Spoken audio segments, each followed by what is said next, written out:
সাবেক রাষ্ট্রপতি জিয়াউর রহমানের ৯০তম জন্মবার্ষিকী উপলক্ষে আলোচনা সভায় উঠে আসে দলের প্রতিষ্ঠাতার গৌরবোজ্জ্বল ভূমিকা। রাজধানীর ডিপ্লোমা ইঞ্জিনিয়ার্স ইনস্টিটিউশনে এই সভায় বিএনপির মহাসচিব মির্জা ফখরুল ইসলাম আলমগীর সহ বিএনপির স্থায়ী কমিটির সদস্যরা উপস্থিত ছিলেন। এ সময় বিএনপির স্থায়ী কমিটির সদস্য মির্জা আব্বাস অভিযোগ করেন, এবার নির্বাচনে দুটি দল ইলেকশন ইঞ্জিনিয়ারিং করে আসন নিতে চায়। এদের নির্বাচনী প্রক্রিয়া এবং প্রচারণা অত্যন্ত দুর্বল, নাই বললেই চলে। তারপরেও তারা হুঙ্কার ছাড়ে তারা এই ক্ষমতায় যাবে, তারাই জিতবে, তারাই দেশ চালাবে। কি করে সম্ভব যদি নির্বাচন ইঞ্জিনিয়ারিং না করে তারা?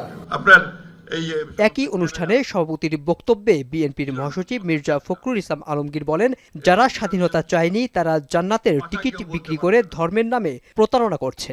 ধর্মকে ব্যবহার করে মানুষকে বিভ্রান্ত করে ভুল বুঝিয়ে দাঁড়িপাল্লায় ভোট দিলে নাকি বেহেশতে যেতে হবে। হায় হায়, চিন্তা করেন। তাহলে আর আমার নামাজ পড়া, আল্লাহর কাছে কমপ্লিট সারেন্ডার করা, ঈমান আনা, এগুলোর দরকার নাই নাকি? বন্ধুগণ, এরা হচ্ছে এই মুনাফিকি করে, এদের এই মানুষকে ভুল বোঝায়, ভ্রান্তি বোঝায়। আর সবচেয়ে বেশি দুষ্টামিগুলো কারা করছে? যারা অতীতে বাংলাদেশকে স্বীকার করে নাই, যারা বাংলাদেশের স্বাধীনতাতে বিশ্বাসী করে নাই। তিনি আরো বলেন, এই নির্বাচন নির্ধারণ হবে দেশ উদারপন্থীদের হাতে যাবে নাকি উগ্রপন্থীদের হাতে। আজকে আমাদের এই পরীক্ষাটা খুব কঠিন পরীক্ষা।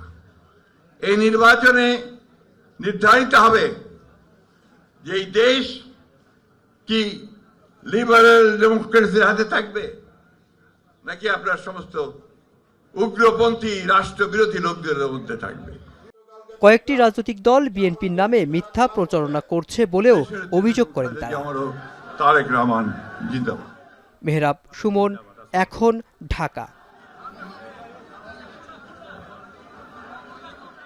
সানবিট সব দিবে সামাল। সানবিট ম্যাজিক প্রেস ডিশওয়াশিং এর মাথা ঘোরানো সলিউশন।